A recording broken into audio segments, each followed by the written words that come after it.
You think you know exactly how your life is going to play out, especially when you reach my age. I am 67 years old. I have lived in this quiet suburban neighborhood in Charlotte, North Carolina, for over 30 years. I thought the turbulent years were behind me. I thought the drama, the fighting, and the heartache were things of the past, buried deep under the soil of my well-tended garden. I was wrong. It started like any other Tuesday. The morning air was crisp, the kind that makes you pull your knitted cardigan a little tighter around your shoulders. I was sitting on my porch, just as I do every morning, nursing a cup of hot coffee. This is my sanctuary. My house isn't a mansion. It is a modest two-story home with white siding that has seen better days and a porch that creaks when it rains. But it is mine. Or at least I thought it was. I looked out at the street, watching the neighbors head off to work. I felt a sense of peace. My children are grown and gone, living their own busy lives. After my divorce from Bill 5 years ago, I had finally grown used to the quiet. I had learned to love the independence. I didn't have to answer to anyone. I didn't have to pick up anyone's dirty socks. The silence wasn't lonely anymore. It was comfortable. Then, a car turned onto the street. It wasn't one of the neighbors' sedans.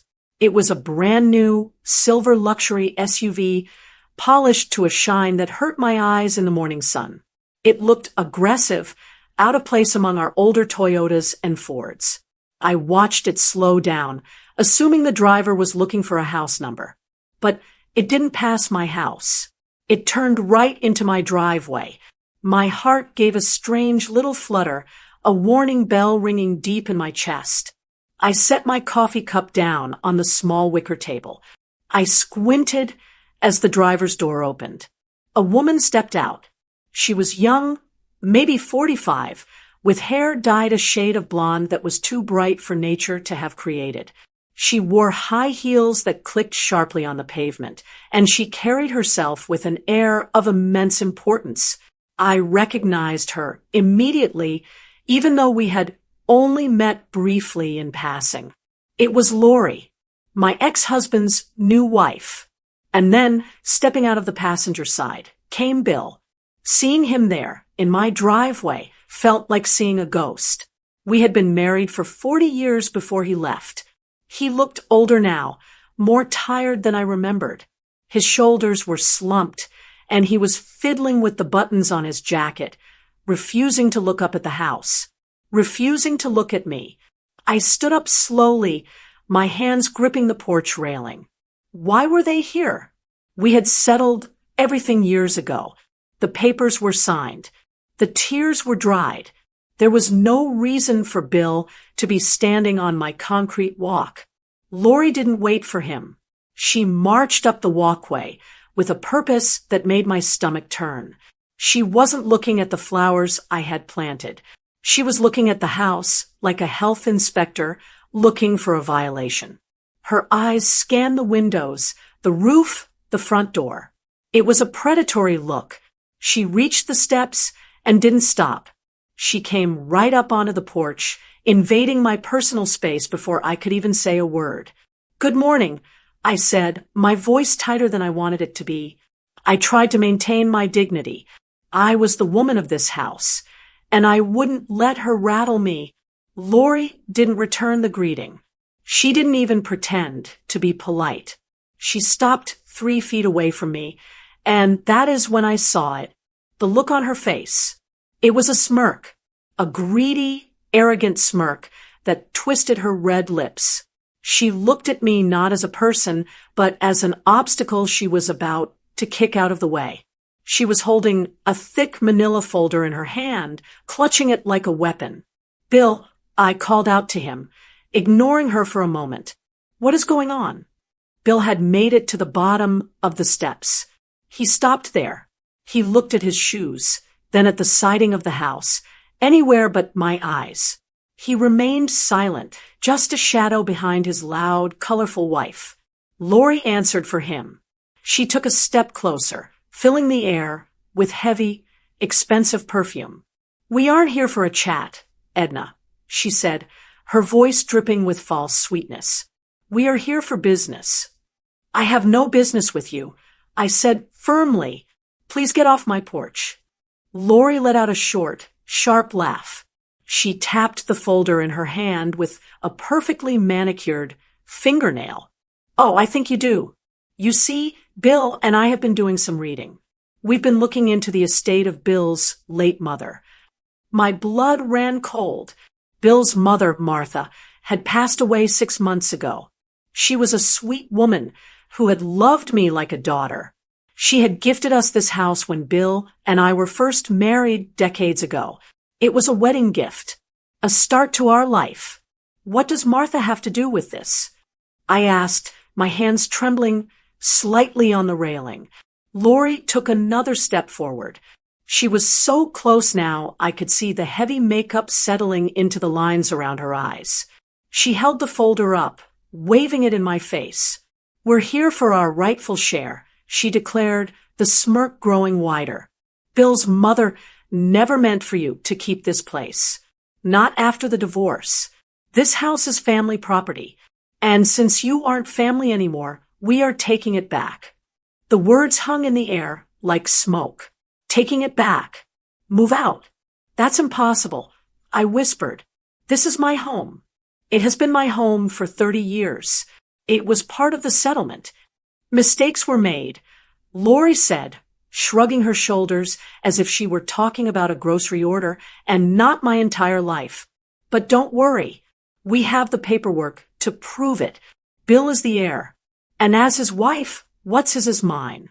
She turned to look at Bill, expecting him to back her up. Tell her, Bill. I looked at the man I had spent 4 decades with. I looked for a shred of decency, a spark of the man who had once fathered my children. I wanted him to tell her she was crazy. I wanted him to apologize and drag her back to that shiny car. But Bill just stood there, staring at the cracks in the pavement. He didn't say a word. In that moment, the morning peace shattered completely. The birds stopped singing. The coffee went cold. I looked at Lori's triumphant face, and then at the house that held every memory of my children growing up. They weren't just here to visit.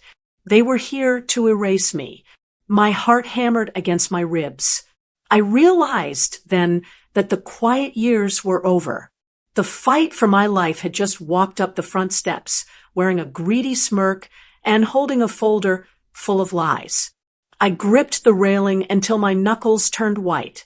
I wasn't going to let them take this, not without a war. I didn't invite her in. I didn't step aside and offer a welcoming gesture. But Lori didn't need an invitation. Before I could even process the threats she had just spat out on my porch, she moved. She pushed past me, her shoulder brushing roughly against mine, and stepped into my foyer. The audacity of it took my breath away. In the South, you don't cross a threshold unless you are welcomed. But Lori walked in as if she owned the place. Her heels clicked loudly on the hardwood floors I had polished on my hands and knees just yesterday. Bill, come on, she called out over her shoulder, not even looking back at him. She was already scanning the entryway, her nose wrinkled as if she had smelled something rotten. Bill shuffled in after her, keeping his head down. He wouldn't meet my eyes. He closed the front door behind him, sealing us in. The click of the latch sounded like a prison door closing. Suddenly, my sanctuary, my safe haven, felt small and suffocating. My goodness, Lori said, her voice echoing in the quiet hall. She ran a finger along the wainscoting. It's darker in here than I thought. And small. Photos really can be deceiving, can't they? Get out of my house, I said, my voice shaking. I wasn't scared. I was furious. My hands were balled into fists at my sides. You have no right to be in here. Lori ignored me completely. It was as if I were a piece of furniture she didn't like. She walked straight into the living room. I followed her, panic rising in my chest. This was the room where my children opened their Christmas presents. This was where Bill and I had watched movies on Friday nights for 40 years. Now, this stranger was standing in the center of the rug, looking around with a critical sneer. She walked over to the window and pinched the fabric of my curtains between two fingers. They were floral drapes, heavy and high quality. I had saved up for months to buy them 10 years ago. Dated, Lori announced. These are absolutely ancient. They block out all the light. They have to go. We'll need to rip all of this out to modernize the space. Don't touch those, I snapped, stepping forward. She dropped the fabric as if it were dirty and turned her attention to the rest of the room. She took a deep breath, sniffing the air theatrically. Do you smell that, Bill? She asked, looking back at him. Bill was hovering in the doorway, looking uncomfortable. Smell what? Bill mumbled. That stale smell, Lori said, waving her hand in front of her face. It smells like old lady, like mothballs and medicine. We are going to have to hire industrial cleaners to get that stench out of the carpets. Maybe we should just rip the carpets up. Hardwood is better for resale value anyway. I felt the blood rush to my face. My house did not smell. I burned vanilla candles. I kept fresh lavender in the kitchen. She was saying it just to be cruel, just to make me feel small and withered. She wanted me to feel like I was already a ghost haunting the property. She continued her inspection, prowling around the room. She stopped in front of the mantel. My heart hammered against my ribs. That mantel was filled with my most precious treasures. Photos of the grandkids, a clock we got for our 25th anniversary, and my collection of porcelain figurines. Lori reached out. Her hand hovered over the centerpiece, a delicate porcelain bluebird. No, I warned her. Do not touch that. She looked at me, her eyes cold and challenging. Then, slowly, deliberately, she picked it up. It's just cheap ceramic. Edna, she scoffed, turning it over in her hands. Made in China, probably. It was a gift from Bill's mother. I said, my voice trembling with rage. She gave that to me the day we moved in. It was her way of blessing this home. Lori rolled her eyes. Well, Martha had questionable taste. It's tacky. She went to set it back down, but she didn't look at where she was placing it. She set it on the very edge of the mantel. It wobbled. I gasped and lunged forward, catching the bluebird just before it tipped over and shattered on the hearth. I cradled the cold porcelain against my chest, feeling the frantic beat of my heart. Lori didn't even apologize. She just laughed, a short, cruel sound. Relax. You act like it's a diamond. It's just clutter. When we take over, all of this junk goes in the trash. We need a clean slate. I turned my back on her, clutching the figurine, and looked at Bill. He was still standing there, watching his new wife dismantle my life with words. Bill, I said, my voice cracking, how can you let her do this? How can you stand there and let her talk about our home like this? Bill shifted his weight. He put his hands in his pockets. We raised our babies in this room. Bill, I pleaded, trying to reach the man I once knew. Do you remember? Joey took his first steps right there on that rug. Sarah had her prom pictures taken in front of this fireplace. This isn't just an asset. It's our history. It's my life. I hoped, foolishly, that he would soften. I hoped he would remember the years of love and hard work we put into these walls. I hoped he would tell Lori to stop. Finally, Bill looked up. He met my eyes, but there was no warmth in them. There was only a cold, hard detachment. That was a long time ago. Edna, he said. His voice was flat, devoid of emotion. It's still my home, I insisted.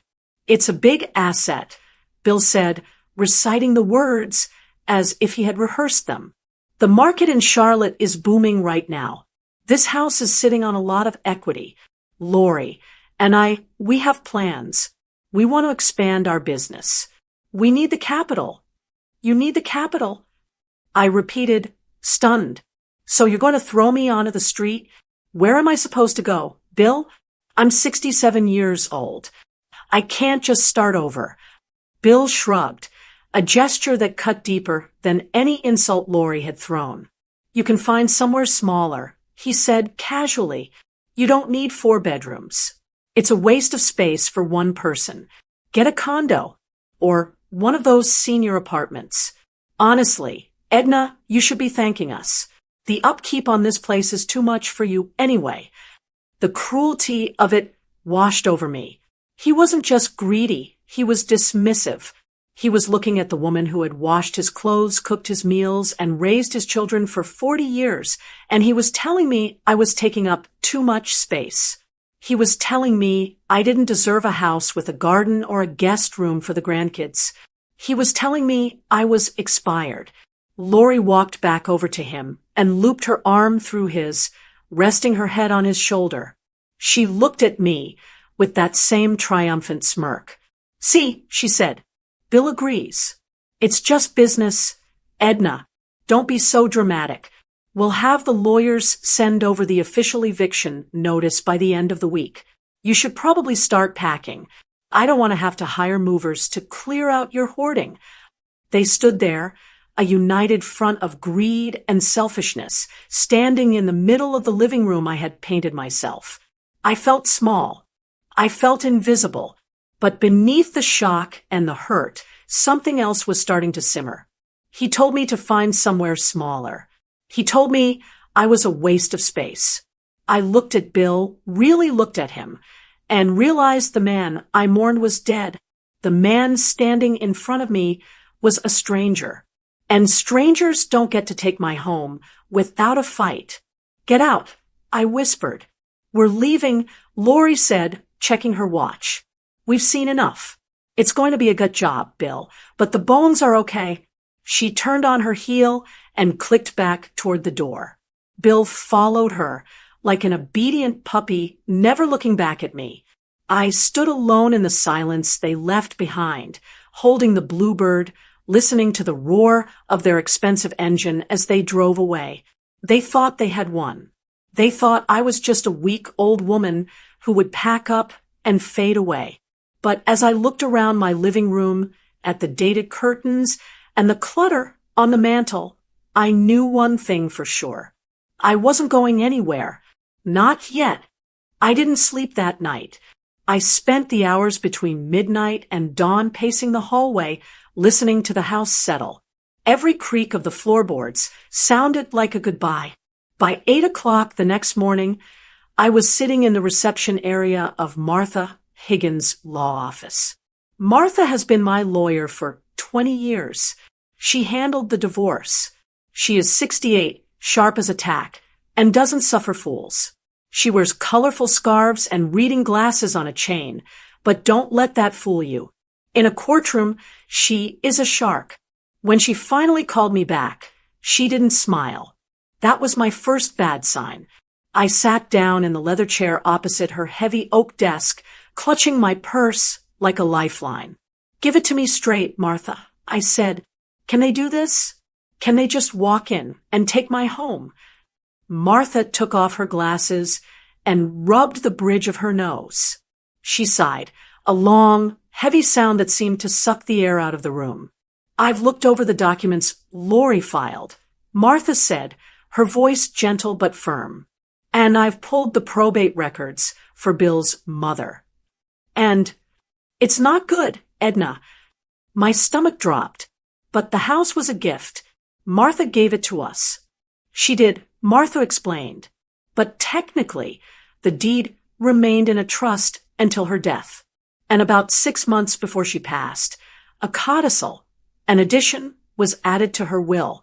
It explicitly states that upon her death, the property reverts to her son, William, regardless of marital status. She wouldn't do that. I protested, feeling tears prick my eyes. She knew Bill left me. She was on my side. She was 92 Edna, Martha said softly. Bill probably went over there with a notary and a sad story when her mind was slipping. He likely convinced her that he was going to be homeless. It's manipulation, plain and simple.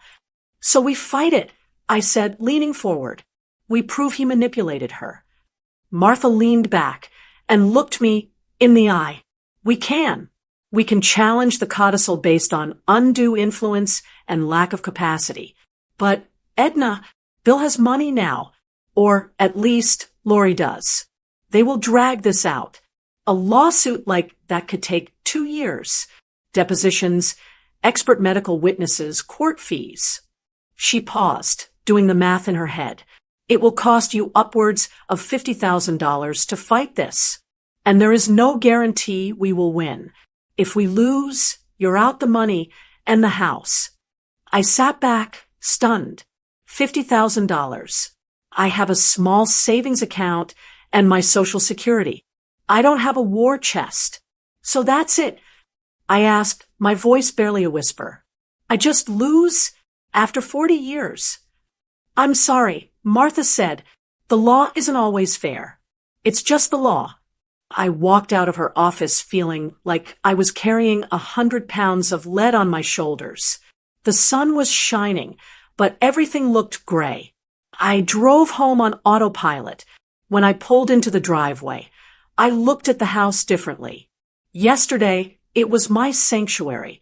Today, it looked like a tomb. I went inside and made a cup of tea, but I didn't drink it. I felt helpless. Bill and Lori were going to win just because they were willing to play dirty. They saw this house as a pile of cash, a way to fund their business expansion. I walked into the small study off the kitchen. This was where I paid the bills and kept the family records. The old metal filing cabinet in the corner was dented from when the kids used to play indoor hockey. I pulled open the bottom drawer. It groaned, the metal screeching in protest. If I was going to be kicked out, I needed to start sorting through 30 years of paperwork. Tax returns, old warranties, birth certificates. I started grabbing handfuls of folders, tossing them into a cardboard box. I was angry now. I was angry at Bill for his betrayal, angry at myself for trusting him, angry at the world. My hand brushed against a thick, dusty folder at the very back of the drawer. The tab was yellowed and curling. It read, 2010, House/Foundation. I paused. I vaguely remembered that year. It was the year things really started to go wrong between Bill and me. He was working late every night, which I later learned meant he was seeing other women, and he was irritable whenever he was home. I pulled the folder out and opened it. Inside was a structural inspection report from 15 years ago. I sat down on the floor, surrounded by piles of paper, and started to read. I remembered now.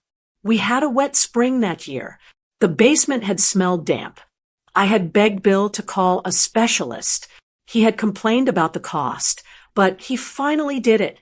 I flipped to the summary page. The inspector's notes were written in red ink. Critical issue. Property sits on a shifting water table. Hydrostatic pressure is causing significant stress fractures in the foundation. The east wall is compromised. I frowned, reading on. Recommendation. Immediate intervention required. Excavation and installation of steel piers necessary to prevent structural failure. Estimated cost, $2,045,000. I blinked. $45,000. 15 years ago. I remembered Bill reading this report. I remembered him throwing it on the desk.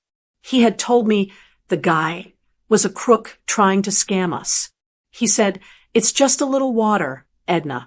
I'll handle it." And he did handle it. I remembered what he did. He didn't hire the excavators. He didn't install the steel piers. He went to the hardware store, bought some waterproof sealant and cheap wood paneling, and spent a weekend covering up the east wall in the basement. He hid the cracks behind cheap pine boards. Out of sight, out of mind, he had told me And because I trusted him, and because I was busy raising our teenagers, I believed him. I looked at the date on the report. 15 years. If the damage was critical 15 years ago, what was it now? I scrambled to my feet, my knees popping, and rushed to the basement door. I flipped the switch and went down the wooden stairs. The air down, there was heavy, thick with moisture. It had always smelled that way, but I had just gotten used to it. I walked over to the east wall. It was still covered in that ugly, dark wood paneling Bill had put up. I reached out and touched it. The wood felt soft, almost spongy. I grabbed the edge of one of the panels. I pulled. It was stuck, but the rot had weakened the nails. I pulled harder, putting my back into it.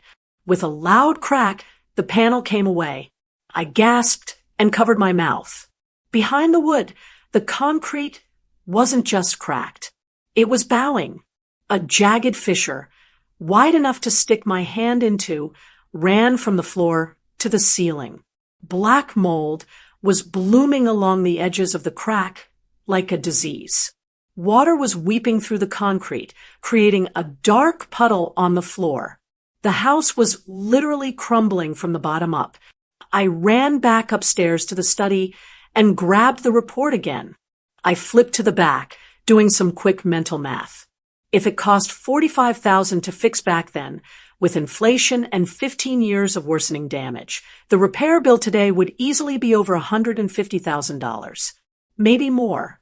I sat back in my chair, the report trembling in my hands.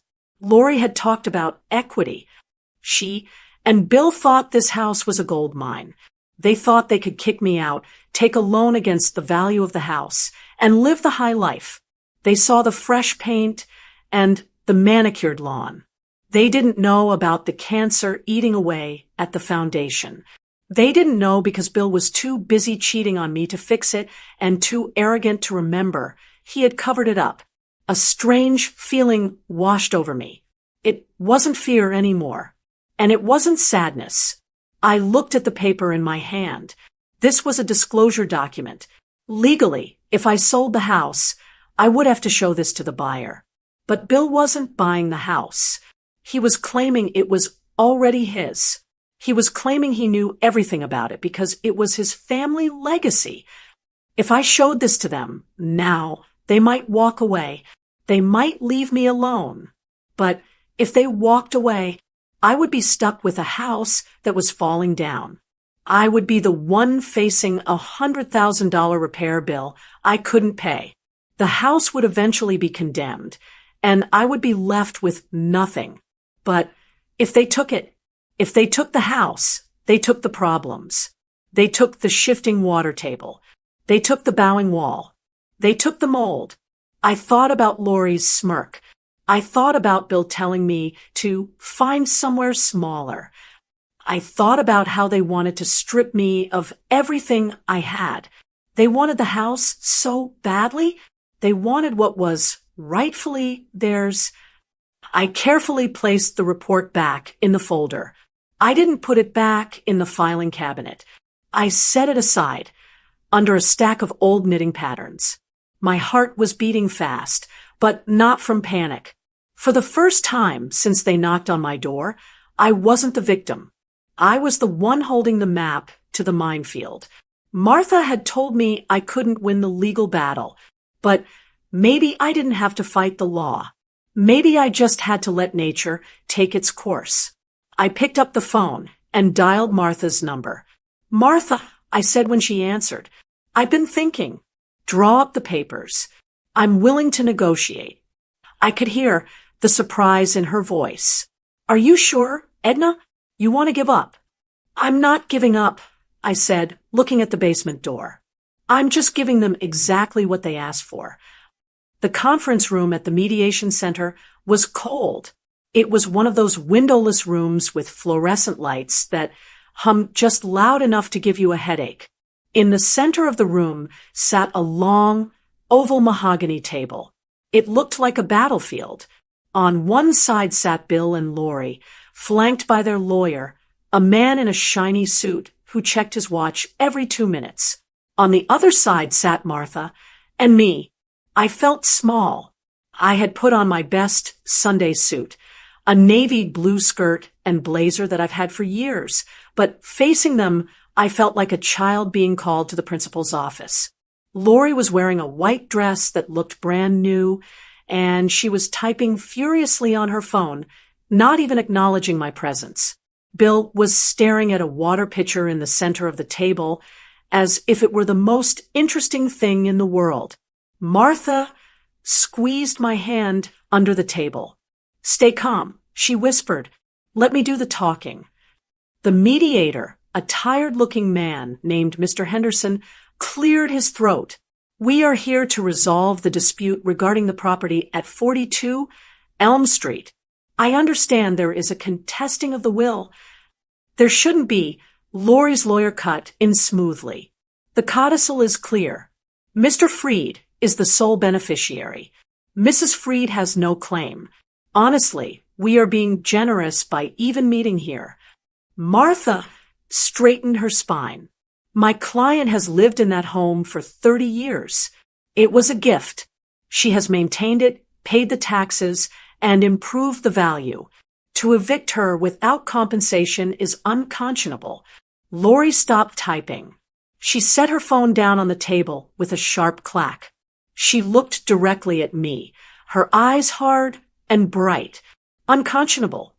Lori laughed. "What's unconscionable is that she's been squatting in Bill's house for 6 months since his mother died, living there for free." My breath hitched. "Squatting? That is my home." "Not anymore," Lori said. She leaned forward, her voice dropping to a dangerous, low tone. "Here's the deal. Edna, you signed the quitclaim deed today.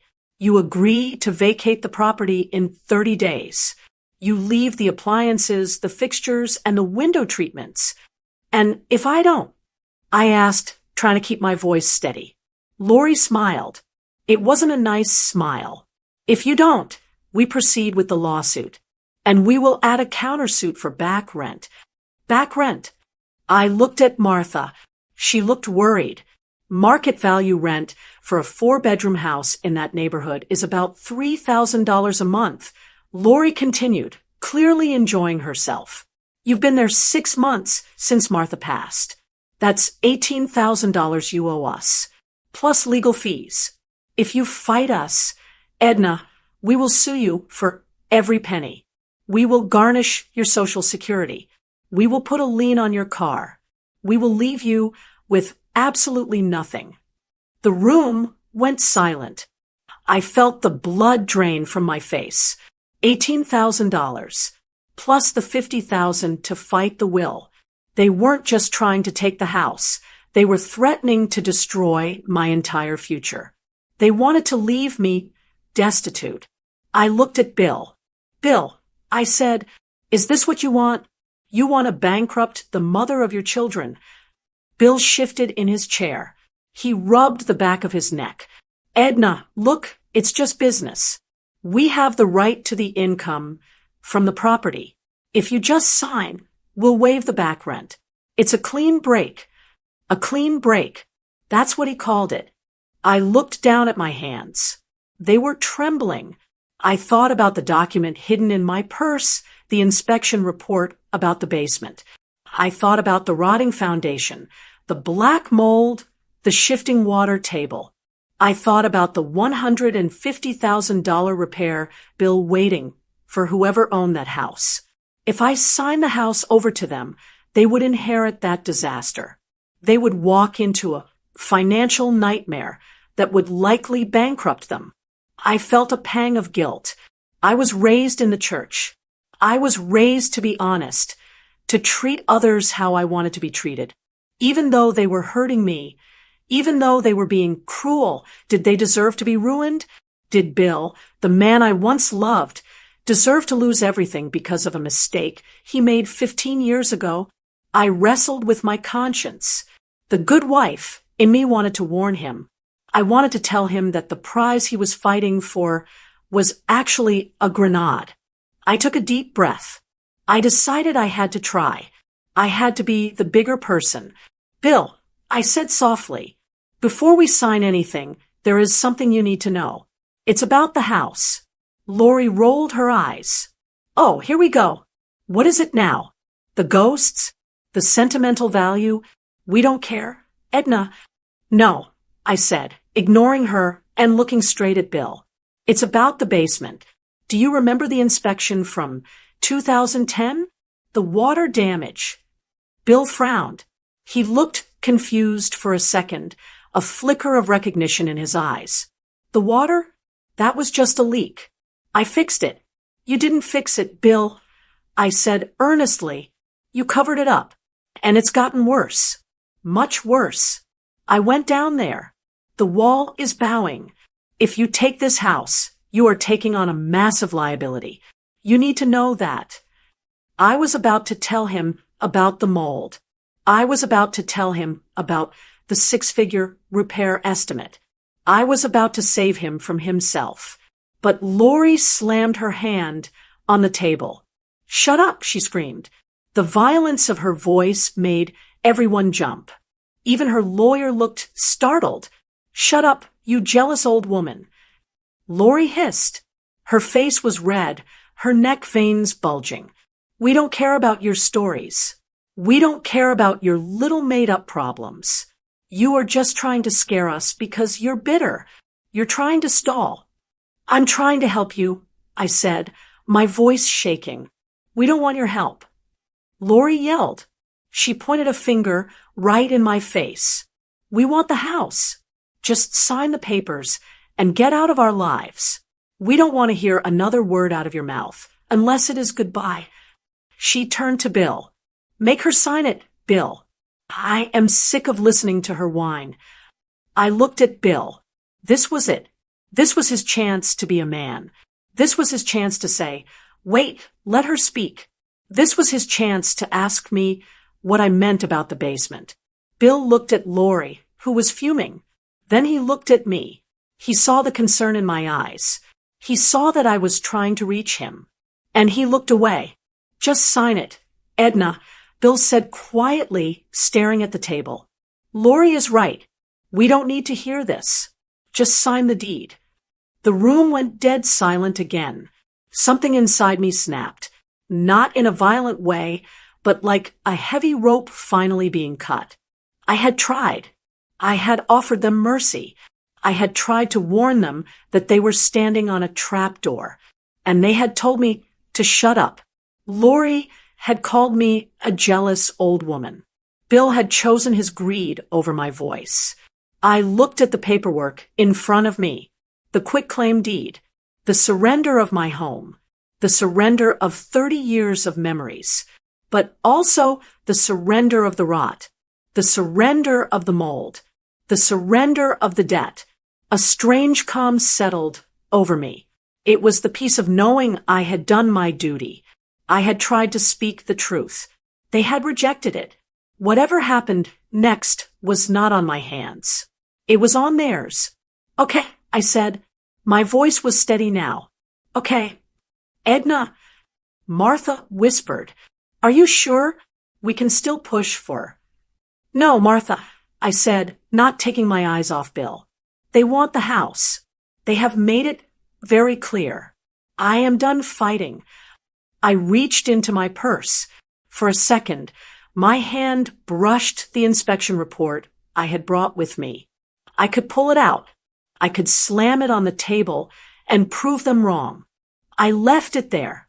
I pulled out my reading glasses instead. I put them on. I picked up the heavy black pen from the table. You promised to waive the back rent. I asked, looking at Lori. Yes, just sign it. Lori waved her hand dismissively, already texting again. And I take my personal belongings and leave in 30 days. 30 days. Not a day more. Bill said. Fine, I said. I lowered the pen to the paper. The scratching sound of the ink on the page seemed incredibly loud in the quiet room. Edna Marie Freed. I signed my name. I dated it. I pushed the paper across the table. There, I said, it's yours. All of it. The equity, the land, and everything that comes with it. Lori snatched the paper up, immediately checking the signature like a hawk. A smug, victorious grin spread across her face. Finally, she breathed. We won. She looked at me with pity. Don't feel too bad. Edna, you'll find a nice little apartment somewhere. Maybe a bingo hall nearby. She stood up, gathering her things. Come on, Bill. We have champagne to pop. Bill stood up slowly. He wouldn't look at me. He just followed his wife toward the door. I sat there for a moment, my hands folded on the empty table. Martha looked at me with sad eyes. I'm so sorry, Edna, she said. I know how much you loved that house. I took off my glasses and put them back in my purse, right next to the secret I had kept. It's okay, Martha, I said, and to my surprise, I actually smiled. Sometimes the Lord works in mysterious ways, and sometimes getting exactly what you asked for is the worst punishment of all. I stood up and walked out of the room, leaving the house and the disaster beneath it in Bill and Lori's hands. I had warned them. They just didn't listen. 30 days sounds like a long time when you say it out loud. When you are looking at a calendar, a month feels like plenty of room to breathe. But when you are packing up 40 years of a life, 30 days is nothing. It is a blink of an eye. The morning of the move was gray. The sky was heavy with clouds, threatening rain, which felt fitting. I had spent the last week living in a maze of cardboard boxes. The house echoed now. The rugs were rolled up, the curtains were down, and the walls were bare. Every time I spoke, my voice bounced back at me, hollow and lonely. I had hired a small moving truck and 2 local boys to help me load the boxes. They were sweet boys, polite and strong, treating my china cups like they were made of glass. But even with their help, the physical toll was exhausting. My back ached. My knees popped every time I bent down. According to the agreement I had signed in that cold conference room, I was only allowed to take my personal effects. The fixtures and heavy furnishings were to stay. Bill had insisted on it. He claimed the large oak dining table, the heavy sideboard in the hallway, and the master bedroom set were part of the house's value. At first, that had made me cry. I had polished that table every Thanksgiving for 3 decades. I had saved for 2 years to buy that bedroom set.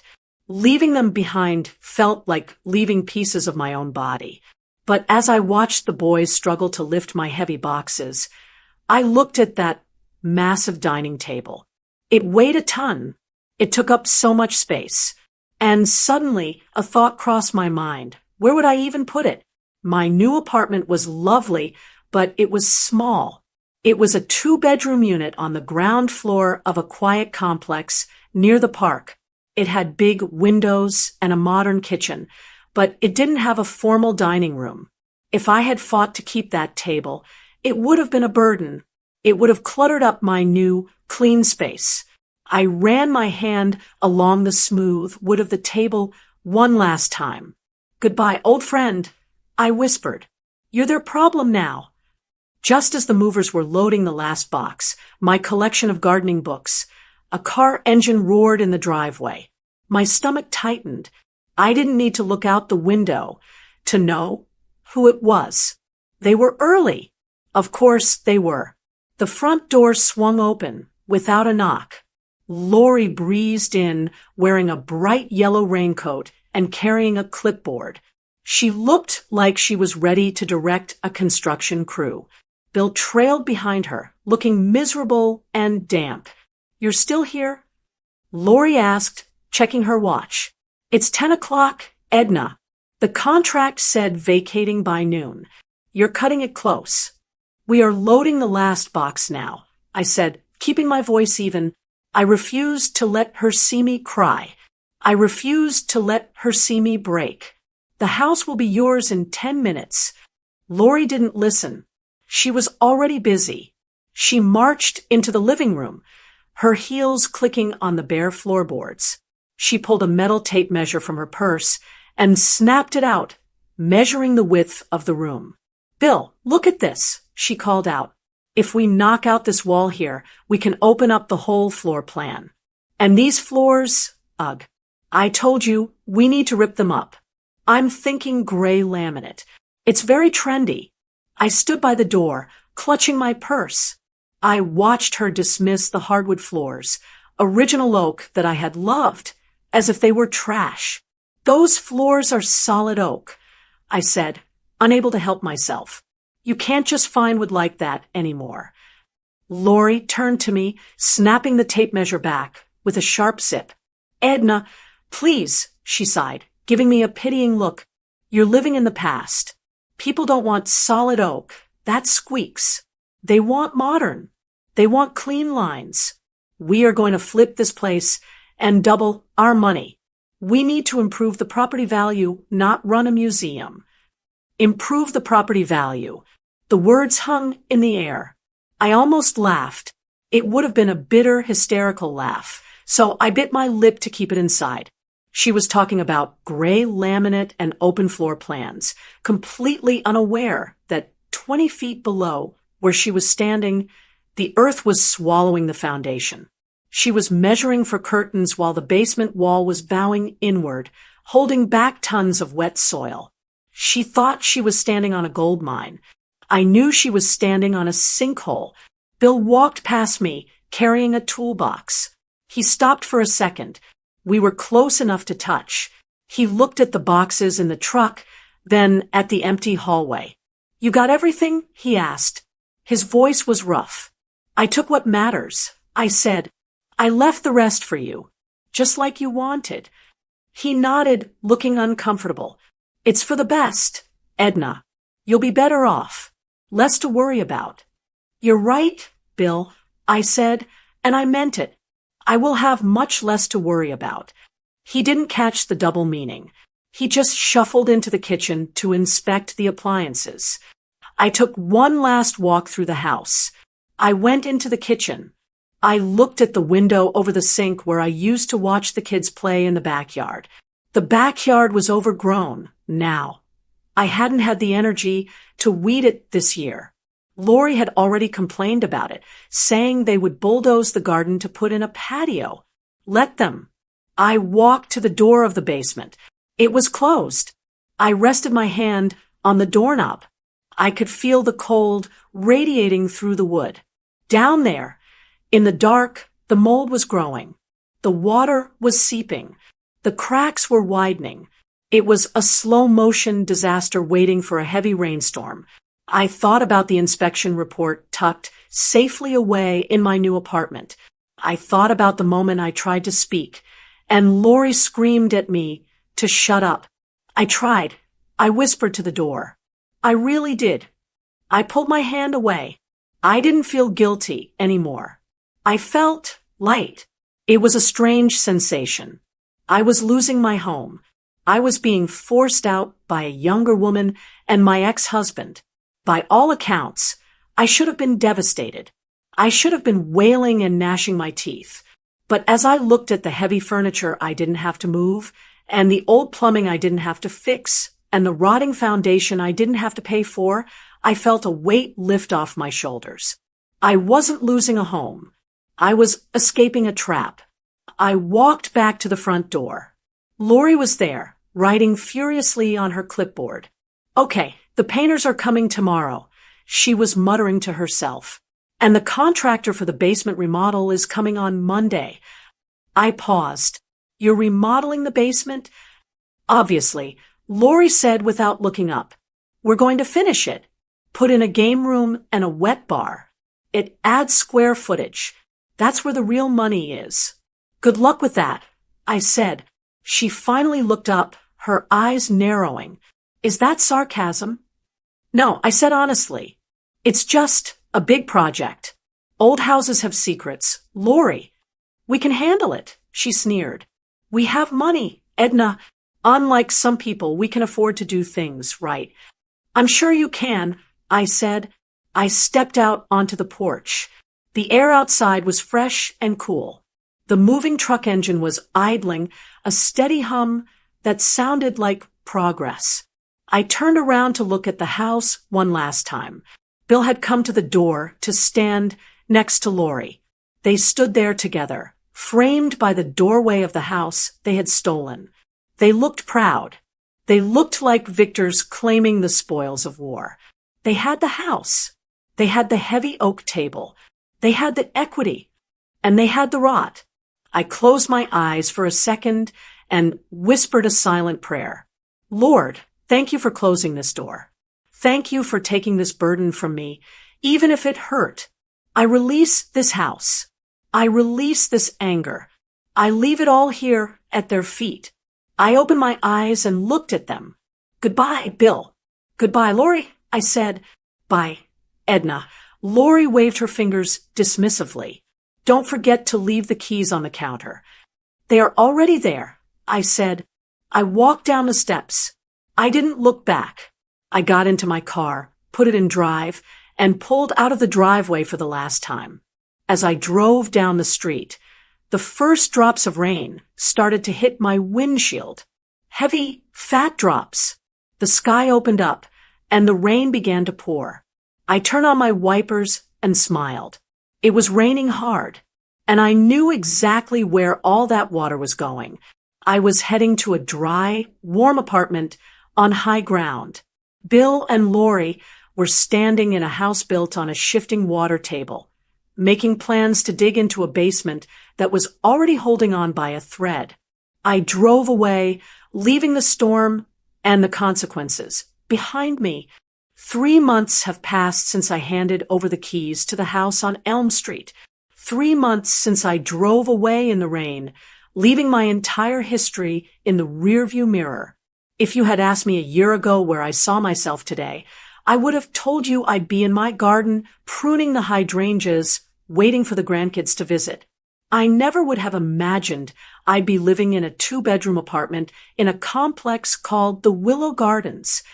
But here I am, and the strangest thing has happened. I am happier than I have been in years. My new apartment is small. Yes, I had to get rid of the formal dining table, and my china cabinet didn't fit, so I gave it to my daughter. But this place is bright. It has big sliding glass doors that look out onto a little patio where I've put my potted herbs. The kitchen is modern. Everything works.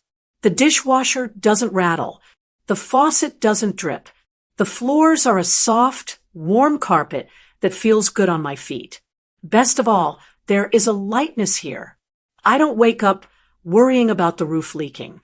I don't stress about the lawn needing to be mowed or the gutters needing to be cleaned. When a light bulb goes out in the hallway, I call the maintenance man, a nice young fellow named David, and he fixes it for free. I have found a new rhythm. I go to Bible study on Tuesdays. I play bridge with the ladies down the hall on Thursdays. My children visit more often because I'm not constantly fretting about keeping up the house. We sit on my comfortable beige sofa, drink iced tea, and actually talk. I didn't realize how heavy that big house was until I put it down. It was a golden cage, and Bill and Lori had done me the favor of opening the door, even if they thought they were punishing me. It was a Tuesday afternoon. When the storm hit, it was one of those classic North Carolina storms where the sky turns a bruised purple and the rain comes down in sheets, turning the streets into rivers. I was sitting in my favorite armchair by the window, watching the rain lash against the glass. I had a cup of Earl Grey tea in my hand and a book on my lap. I was warm. I was dry. I was safe. My phone rang, cutting through the sound of the thunder. It was Betty, my old next-door neighbor from Elm Street. Betty is a good woman, but she loves to talk. She is the neighborhood news network. If a stray cat walks down the street, Betty knows where it came from and who it belongs to. Hello, Betty. I answered, expecting her to complain about the weather. Edna.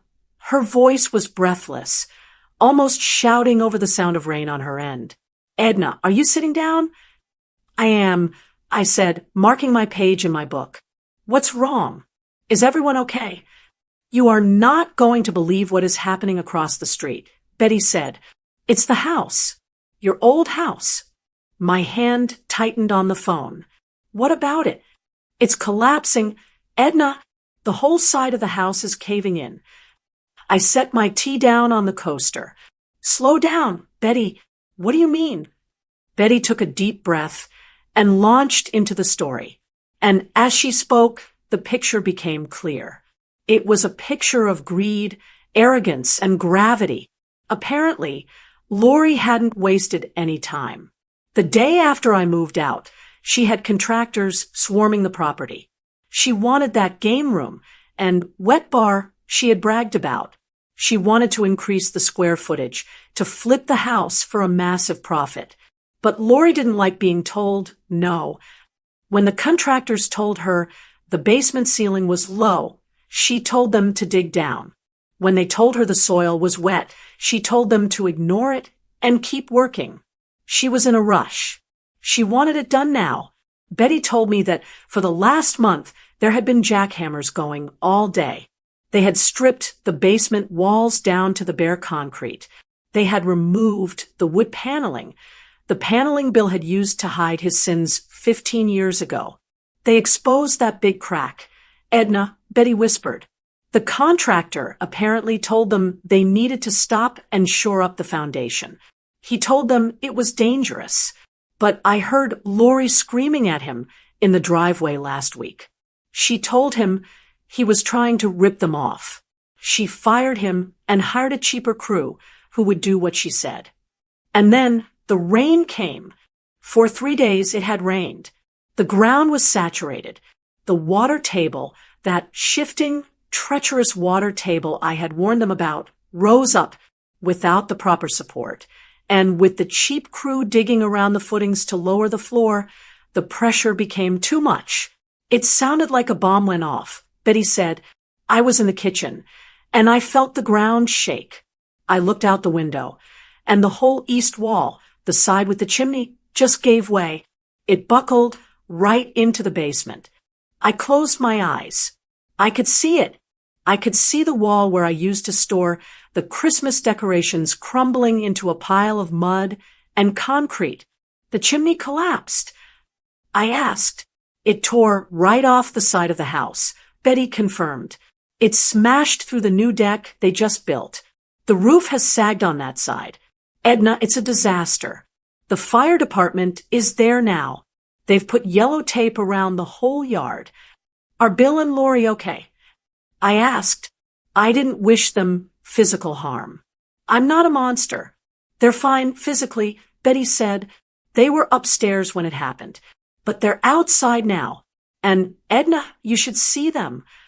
Tell me, I said softly. Lori is hysterical. She is standing in the rain in her expensive shoes, screaming at the fire chief. She's screaming that she's going to sue the city, sue the contractors, sue everyone. But the fire marshal just slapped a big orange sticker on the front door. Condemned. Unsafe for habitation. Betty read. They can't go back in. They can't sleep there. They have to leave. Tonight. I looked around my dry, cozy apartment. I looked at my solid walls. And Bill? I asked. Bill is just sitting on the curb. Betty said, her voice dropping lower. He's sitting in the rain with his head in his hands. He looks broken. Edna. I heard Lori yelling at him. She was screaming. You said this place was a gold mine. You said it was solid. He knew, I said to myself, but Betty heard me. What was that? Nothing, I said. Just old houses have secrets. Betty continued. The rumor is that insurance won't cover it. My nephew is an adjuster, and he says if the damage was caused by unpermitted renovations or negligence, the policy is void.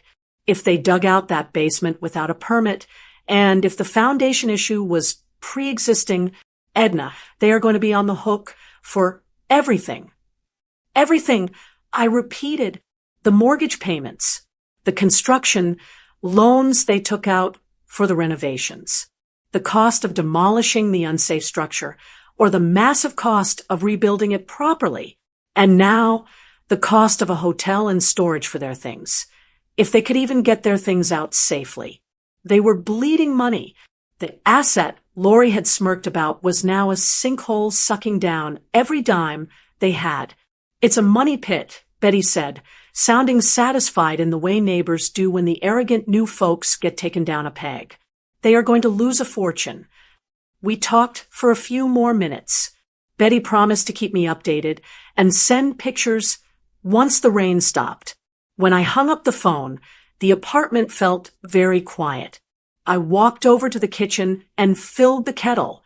I waited for the whistle, poured the hot water over a fresh tea bag, and watched the steam rise. I thought about Bill sitting on the curb in the rain. I thought about the time 15 years ago when he told me I was nagging him about the basement. I thought about the mediation room where Lori told me to shut up when I tried to save them. I had tried. I had really tried to be the good Christian woman. I had offered them the truth, but they were so blinded by the shine of the rightful share that they couldn't see the rot underneath. I walked back to my chair by the window. The rain was still drumming against the glass, but it couldn't touch me. I took a sip of my tea.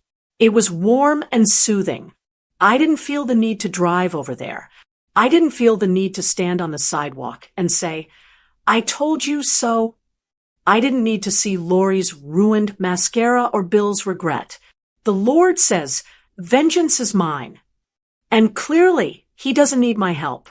He just needed me to get out of the way so gravity could do its job. I nodded to myself, a small, slow nod. "You wanted the house, Bill." I whispered to the rain. "You wanted all of it. Now you have it." I opened my book and went back to reading. The words on the page were clear and steady. My hands weren't shaking. My heart wasn't racing.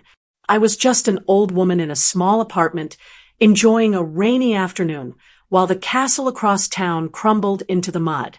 And for the first time in a long time, I felt completely and totally free. I was in the middle of baking cinnamon rolls when the knock came.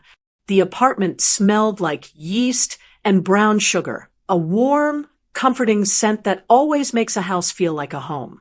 It was a Saturday morning, 3 weeks after the collapse. The news trucks had finally stopped parking on Elm Street, and the gossip in the neighborhood had started to die down, replaced by the next scandal. I wasn't expecting anyone. My daughter usually calls before she comes over, and the maintenance man, David, doesn't work on weekends. I wiped my floury hands on my apron and walked to the door. I checked the peephole, a habit I had developed living alone. When I saw who was standing in the hallway, I pulled back. I had to blink and look again. The man on the other side of the door looked like Bill, but he looked like a version of Bill that had been put through a wringer and hung out to dry in a storm. I unlocked the deadbolt and opened the door. "Hello, Bill," I said. He stood there, slumped against the doorframe. He was wearing a wrinkled polo shirt that looked like he had slept in it. His face was unshaven, covered in gray stubble that aged him 10 years. The arrogance that had radiated off him 3 months ago, the chest-out, chin-up posturing he had done when Lori was by his side, was completely gone. "Edna," he croaked. His voice sounded dry, like he hadn't used it in days. Can I come in for a minute?" I hesitated. My instinct was to say no. This was my sanctuary. I didn't want his chaos crossing my threshold, but looking at his red-rimmed eyes and shaking hands, I felt a pang of pity. Not love, not longing, just the basic human pity you feel for a stray dog that's been kicked. "You can come into the entryway," I said, stepping back but keeping my hand on the doorknob. "I have rolls in the oven." He walked in, bringing the smell of stale rain and cheap motel soap with him. He looked around my small apartment. He saw the sunlight streaming onto the beige carpet. He saw the pictures of the grandkids on the wall. He saw the piece I had built. "It's nice," he muttered, looking down at his scuffed shoes. "Small, but nice." "It suits me," I said. "What do you want, Bill?" He let out a long, shuddering sigh. I don't know where to start. It's a mess, Edna. A total mess. I heard about the house. I said calmly, "The house is gone," he corrected me, his voice cracking. "The city condemned it. We can't even get our furniture out. The inspector says it's structurally unstable. If we try to move the heavy stuff, the second floor might come down on top of us. Everything is trapped in there. Your old dining table, the bedroom set, all of it." "I'm sorry to hear that," I said, and in a way it is a waste of good furniture. The insurance denied the claim. Bill continued, the words spilling out of him like he just needed someone to listen. "They sent the letter yesterday. They said the collapse was caused by negligent excavation and pre-existing foundation failure. They won't pay a dime. Not for the house. Not for the temporary housing. Nothing." He looked up at me, his eyes desperate. "We owe the bank for the construction loan. We owe the contractors. The neighbors are suing us because the collapse damaged their fence and cracked their driveway. We are looking at bankruptcy, Edna, at our age. Bankruptcy." I leaned against the wall, crossing my arms over my apron. "Where is Lori?" Bill flinched as if I had slapped him. He looked away, staring at the coat rack. "She's gone," he whispered. "Gone. She left yesterday. She said she couldn't handle the stress. She said I promised her security, and I gave her a disaster." He let out a bitter, dry laugh. "She's staying with her sister in Florida. She took the car. She took the jewelry. She said she'll be filing for divorce as soon as she finds a lawyer." I nodded slowly. I wasn't surprised. Not even a little bit. Lori was a woman who liked shiny things. When the shine wears off and the rust shows through, people like that don't stick around to scrub it clean. "I figured she might," I said. Bill looked at me, tears forming in his eyes. "I gave up everything for her. Edna, I gave up our marriage. I gave up my relationship with the kids. I kicked you out of your home. And the second the money ran out, she walked out the door." "That was your choice, Bill," I said gently. "You made your choices." He wiped his face with his hand. I know I did. But, Edna, I'm drowning. The hotel is costing me $200 a night. I don't have access to my accounts because the bank froze them pending the lawsuit." He took a step toward me, reaching out a hand. "I need help. Just a loan. Just until I can sell the lot. The land is still worth something. Once I sell the land, I can pay you back. Please. For old time's sake. For the kids." I looked at his hand. It was shaking. This man, who had stood silently while his new wife called me a squatter, was now begging me for money. "I can't do that, Bill," I said firmly. "Edna, please," he begged. "I have nowhere to go. I'm 67 years old. I'm going to be homeless." "You have a pension," I reminded him. "You'll survive. But I cannot give you money. That money is for my future. It's for the grandchildren." He stared at me, his desperation turning into something sharper. He looked at my face, really studying me. He saw the lack of surprise. He saw the calm acceptance. His eyes narrowed. A thought seemed to click into place in his mind. "You aren't surprised," he said slowly. "About the insurance. About the foundation." "No," I said. "I'm not." "The insurance adjuster. He said the cracks in the basement were old. He said someone had tried to cover them up with wood paneling years ago." Bill's face went pale. He remembered. I could see the memory hit him like a physical blow. He remembered the weekend he spent nailing up that paneling. He remembered ignoring the report. "You knew," he whispered. I didn't say anything. I just held his gaze.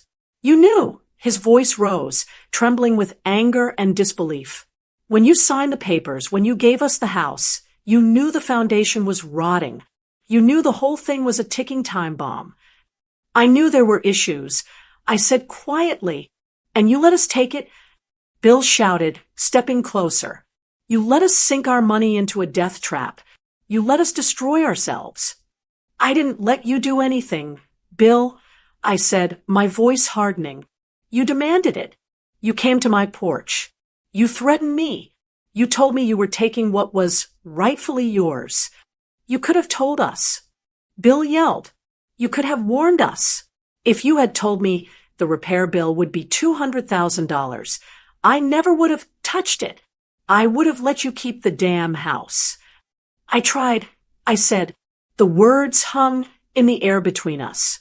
Bill froze. What? In the mediation room, I said, keeping my voice steady. Think back, Bill. Before I signed the deed, I looked at you. I told you I needed to tell you something about the basement. I told you about the water damage. Bill's mouth opened, then closed. He remembered. I saw it in his eyes. And what did Lori do? I asked. Bill looked down. She told you to shut up. She screamed at me.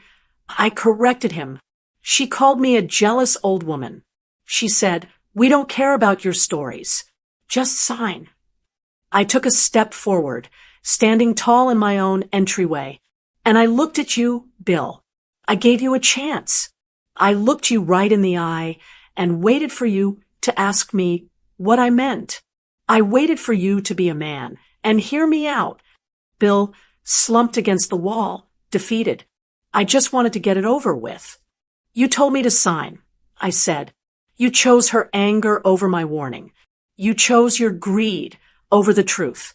I tried to speak. Bill, Lori told me to be quiet. I simply respected her wishes. Bill stared at me.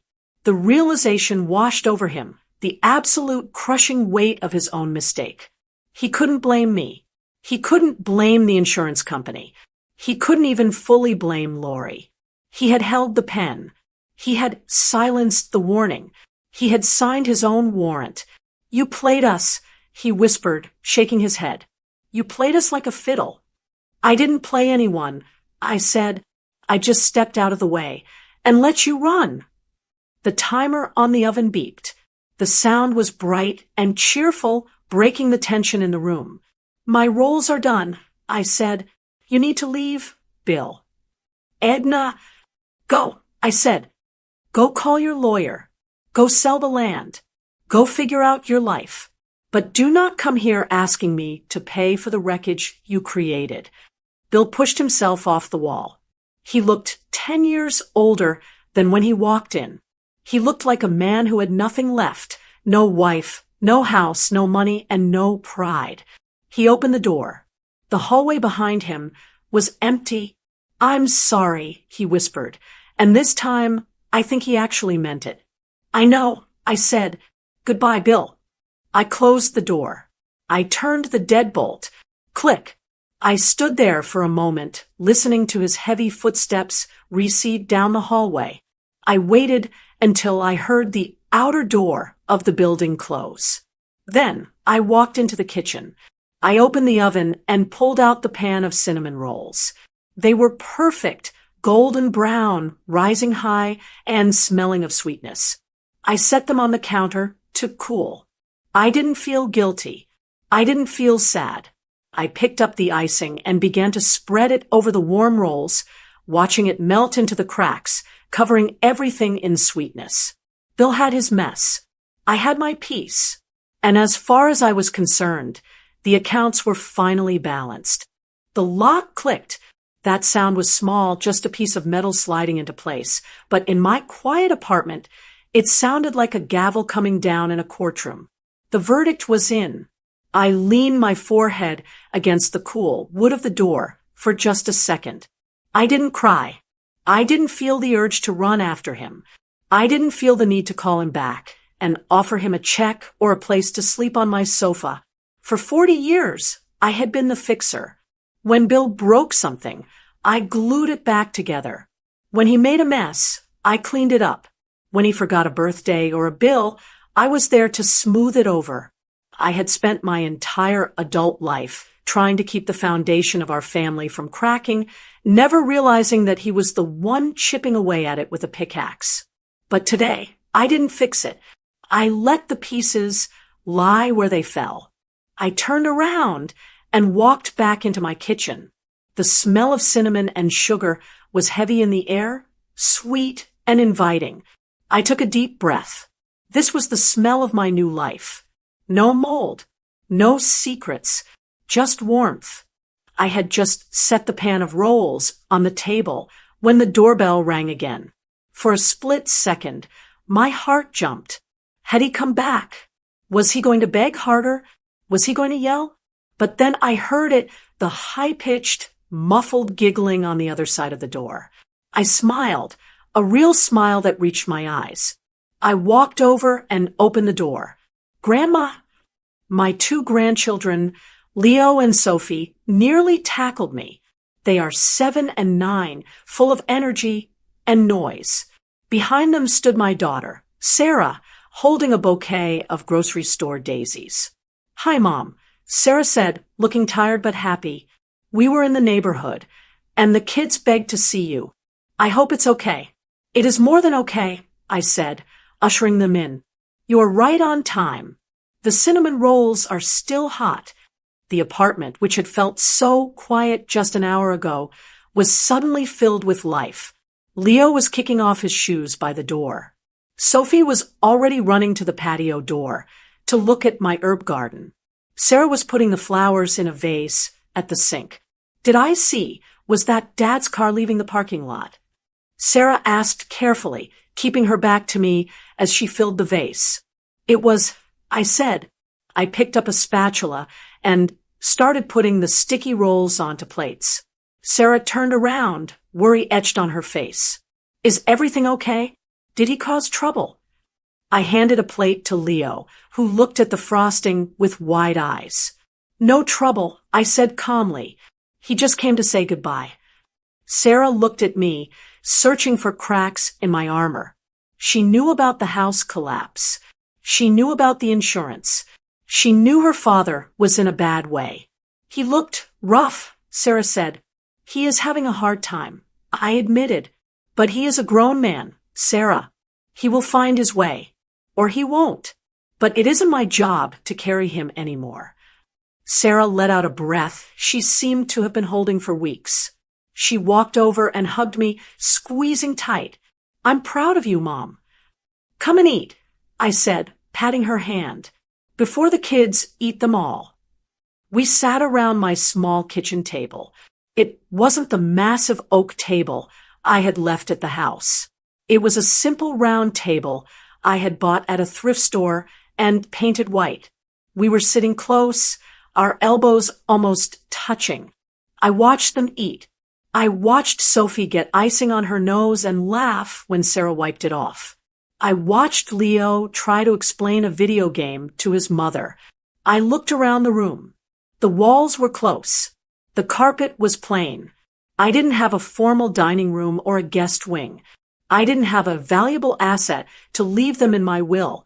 But I had this. For months, I had been terrified of losing my home. I thought home was the address on my driver's license. I thought it was the height marks on the doorframe and the garden I had planted. I thought that without those 4 walls, I would be nothing. I thought I would be a displaced old woman with no history. But looking at my daughter and my grandchildren, I realized how wrong I was. The house on Elm Street was just wood and brick. And in the end, it was wood that rotted and brick that crumbled. It was built on a lie, maintained by deception, and destroyed by greed. It was never really a sanctuary. It was a stage where Bill performed his role until he decided to quit. This apartment, this was different. This was built on truth. I paid the rent with money. I managed myself. I decorated it with things that brought me joy, not things that impressed the neighbors. I filled it with the smell of baking and the sound of laughter. I took a sip of my coffee. It tasted better than it ever had in the old house. Grandma, are you going to plant tomatoes this year? Leo asked, his mouth full. I think I will, I said. I have space on the patio for 2 big pots. You can help me. Cool, he said. I leaned back in my chair. The sun was breaking through the clouds outside, casting a warm square of light onto the carpet. I thought about Bill, driving away in the rain, looking for a place to land. I hoped he found peace. I truly did. I didn't hate him. Hate takes too much energy, and I didn't have any to spare. I needed all my energy for my tomatoes and my bridge games and my grandbabies. I had walked through the fire. I had been threatened, insulted, and cast aside. I had stood in a mediation room and been told to shut up. I had been stripped of my material wealth. And yet, here I was, whole.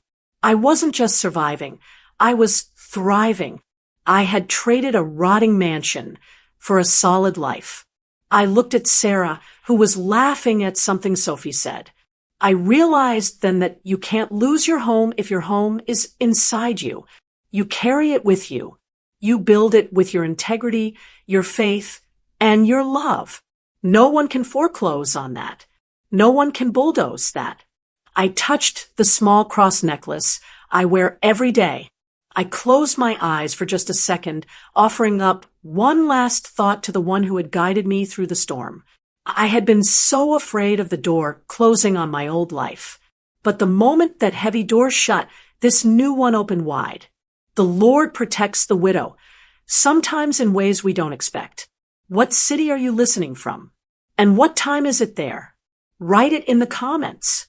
And if you'd like to help me keep sharing these emotional, thrilling stories every day, even a small donation makes a big difference. It truly helps keep the channel alive. For more life stories like this, you can explore the other videos on my channel and subscribe. On the screen, you'll see 2 new stories I'm sure you'll enjoy. Click one and start listening right away. With love.